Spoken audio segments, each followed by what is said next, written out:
basketball has really consumed my life for a year. So I feel like it'll be good for me to kind of reflect back on everything that's happened. Like, I feel like I didn't even have time to really reflect on my college career because it ended so fast. I feel like taking some time to myself and really enjoying that and reflecting back. There's no place for it, and we've been professional throughout the whole entire thing, but I've never been called the things that I've been called on social media, and there's no place for it. Caitlin Clark has revealed she is taking a break from basketball until April. Meanwhile, Alyssa Thomas spoke out about the slurs she received from Caitlin Clark fans. Ryan Ruocco: Caitlin will not play off-season basketball. 200-plus days until we see Caitlin Clark play basketball again. Allow me to publicly thank the Indiana Fever for putting up such a great fight tonight and for battling back again and again and again all season long. Let me thank Caitlin Clark and Aaliyah Boston and Kelsey Mitchell and all the rest for refusing to say die, refusing to lose, fighting back again and again and again, and playing at a much higher level than they should be at this stage and age. Was I ever entertained? Caitlin Clark also got tackled to the ground in her last game. No surprise there, and of course, no foul was given. Can someone explain to me how that wasn't a foul? Ooh, wait, I already know. It's because it was on Caitlin Clark. A lot of things that this group accomplished that, a lot of people probably didn't think was possible, one, to start the season, and two, after the start we had to the season. So, yeah, it'll definitely be probably a little weird for me over the course of the first couple weeks, and then I'm sure I'll get bored and pick up a basketball again. So, Alyssa Thomas was not happy after the game, even thought she was a part of her team's success. She was unhappy with the way fans treated her throughout the game, specifically calling out Fever fans. Yet when she got tackled by Angel Reese a while ago, she had nothing to say. But when it's Caitlin, it's a different story. We don't want fans that are going to degrade us and call us names. I mean, we already see what's happening in the world and what we have to deal with in that aspect. And, we come to play basketball for our job and it's fun, but we don't want to go to work every day and have social media blown up over things like that. It's uncalled for, and something needs to be done, whether it's, them checking their fans or this league checking. There's no time for it anymore. Is Caitlin Clark's decision to rest after her breakout WNBA season a turning point in her career? And what does it mean for the future of women's basketball? As Caitlin Clark steps off the court for the next 200-plus days, fans and analysts alike are left wondering how her absence will affect not only the Indiana Fever, but also the WNBA as a whole. Caitlin's decision to prioritize rest over playing overseas or 3v3 basketball signals a shift in her approach to her career. But what does this mean for the WNBA's future viewership and the overall impact on women's sports? Caitlin has given herself a well-deserved break, a move that surprised some, but is entirely understandable given her heavy workload this season. Caitlin Clark literally played close to an entire NBA season. Caitlin Clark played in 81 games over the span of 324 days and was on the floor for 2,850 minutes. Clark now has 761 points, breaking the record once held by Simone Augustus. However, there is a caveat. Augustus set the mark back in 2006 when the WNBA regular season was just 34 games. Clark broke the record in 39 games. Let's start by talking about Caitlin's last game. It wasn't just any regular season matchup. This was a playoff game, a moment where everything was on the line and the pressure was at its highest. Facing off against a strong Connecticut Sun team, the odds were stacked against the Fever. However, Caitlin showed up in typical fashion, delivering a performance that proved why she has become such a talked-about player. In that game, Caitlin put up an impressive 25 points and dished out 9 assists. But for those who watched closely, it was clear that she could have had even more assists. Time and time again, she set up her teammates with perfect passes, only to watch as they missed easy layups. This wasn't just a case of bad luck. Caitlin's playmaking ability was on full display. She was creating opportunities, finding her teammates in the right spots, and making the game easier for everyone around her. Unfortunately, the shots just weren't falling. How I would grade myself, I'm a tough grader. I feel like I had a solid year, but for me, the fun part is, like, I feel like I'm just scratching the surface, and I'm one that's nitpicking every single thing I do. And I know I want to, help this franchise get even better, help my teammates get even better, be better for my teammates. And I know there's a lot of room for me to continue to improve. So that's what excites me the most. I feel like I can continue to get a lot better. And before we know it, I'm sure we'll all be back here. And The pressure in that game wasn't just on Caitlin's shoulders. The Fever, a team that had struggled throughout parts of the season, was up against a well-rounded and playoff-experienced Connecticut Sun squad. However, Caitlin wasn't one to back down from a challenge. From the opening tip, she attacked the basket, took her shots with confidence, and made sure that she gave her team the best chance to win. We got a lot of players, a lot of these wonderful ladies who bust their tail to make the WNBA what it was. Here's the reality.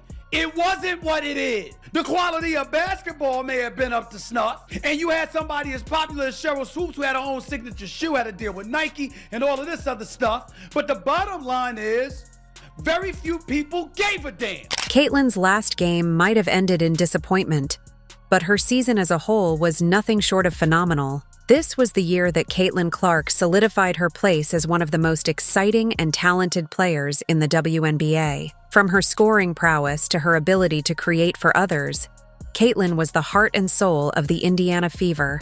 It's important to understand just how impressive Caitlin's season was, especially considering the high level of competition in the WNBA.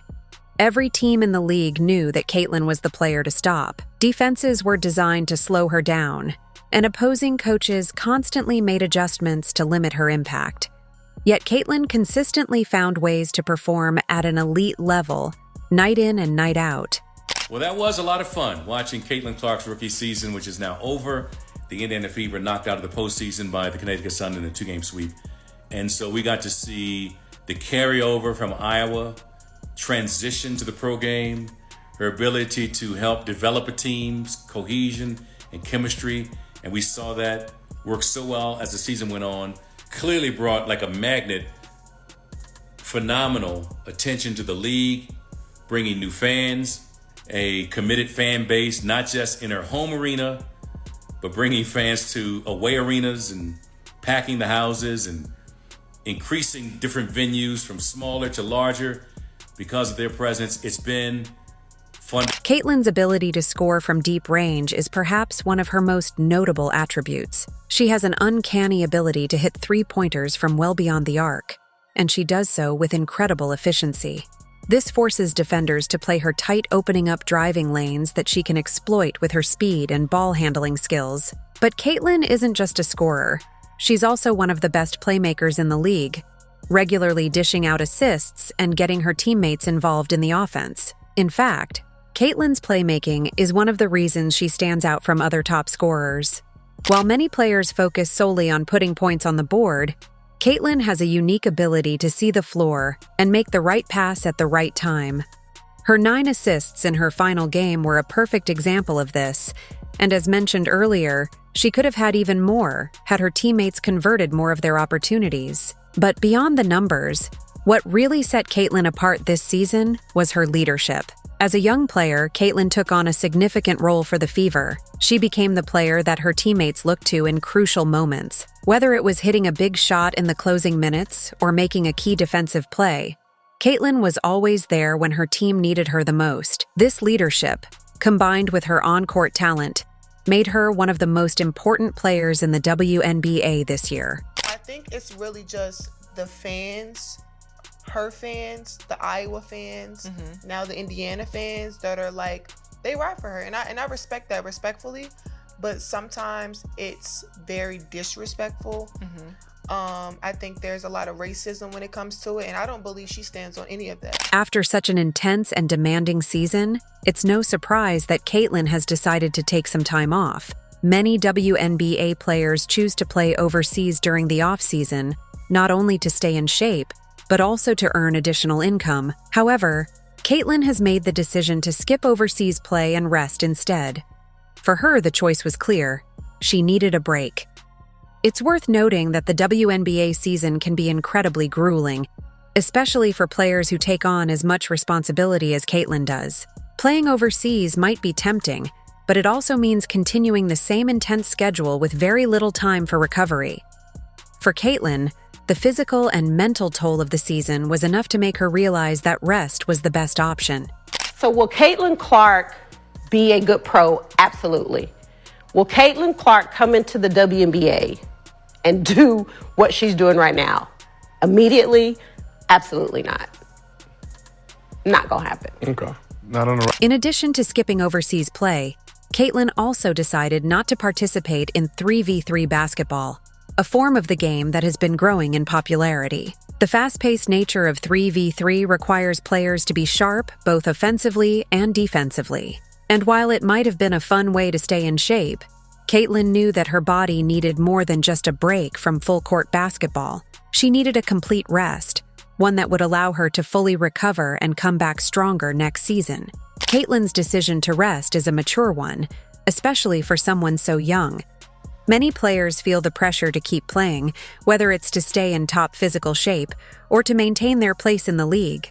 But Caitlin understands that taking care of her body now will pay dividends in the future. By resting, she's giving herself the opportunity to heal, both physically and mentally, and ensure that she's ready to perform at her best when the next WNBA season begins. Third or fourth in betting odds on being MVP of the WNBA. These people are so disrespectful and so unknowledgeable and so stupid that it gives women's basketball a bad name. Throughout the season, one of the recurring frustrations for Caitlin Clark was the lack of calls she received from the referees. Whether it was driving to the basket and absorbing contact or getting bumped on the perimeter, Caitlin consistently found herself on the wrong end of no calls. This was particularly frustrating because as one of the league's top players, Caitlin expected to be treated with the same level of respect as her peers. I got a technical for basically being mad at myself because I missed the three and then I went and hit the backboard, and he told me it was disrespectful to the game of basketball. So I don't know, it reminded me of the technical that I got in college where I said, damn it, where it's like a personal frustration. Had nothing to do with my team, had nothing to do with their reffing, had nothing to do with other team. It was just because I'm a competitor and I felt like I should have been making more shots. So, but I think he fired me up to continue to play a lot harder. I thought we got a lot better after he did that. So I want to thank him for that. In her final game against the Connecticut Sun, this issue came up once again. Caitlin drove to the basket multiple times, only to be met with hard fouls and no whistles from the referees. It was a pattern that had followed her throughout the season, and it's something that has not gone unnoticed by fans, coaches, and analysts alike. The lack of calls is especially perplexing given Caitlin's status as one of the league's rising stars. In the NBA and WNBA, star players often get the benefit of the doubt when it comes to officiating. Players like LeBron James or Aja Wilson are used to getting favorable calls, especially when they attack the basket with aggression. Yet for Caitlin, the whistles seem to stay silent even in situations where the contact was obvious. This discrepancy in officiating is something that has raised questions about consistency in the WNBA. In addition to the challenges Caitlin faced on the court, she also had to deal with a difficult situation off the court during her final game. A fan in the stands began heckling Caitlin, throwing shade her way and trying to get under her skin. For most of the game, Caitlin remained focused, ignoring the fans' comments and keeping her attention on the game. But as the taunts continued, Caitlin finally had enough. In a moment reminiscent of NBA superstar LeBron James, Caitlin pointed out the fan to the arena staff, who promptly removed the individual from the stadium. It was a rare moment of visible frustration from Caitlin, who is known for her poise and composure under pressure. But this incident showed that even the best players have their limits. With Caitlin Clark now out of the playoffs, the landscape of the WNBA postseason has changed. One player who might be feeling a sense of relief is Angel Reese, a fellow star and competitor who has been closely linked with Caitlin throughout the season. The two players have had a competitive rivalry, and with Caitlin now on the sidelines, Angel knows that one of her biggest obstacles to a championship run has been removed. While Angel has never publicly expressed any joy at Caitlin's exit from the playoffs, it's clear that Caitlin's absence changes the dynamics of the postseason. Without Caitlin, the Indiana Fever are no longer a threat, and Angel's path to a potential championship becomes a bit clearer. The focus now shifts to other players, with A'ja Wilson emerging as the last big star left standing in the playoffs. Caitlin Clark's exit from the playoffs doesn't just affect the Indiana Fever or the playoff race. It has a much broader impact on the WNBA as a whole. Caitlin's breakout season brought a level of excitement and attention to the league that few players have ever achieved. People are watching women's basketball right now.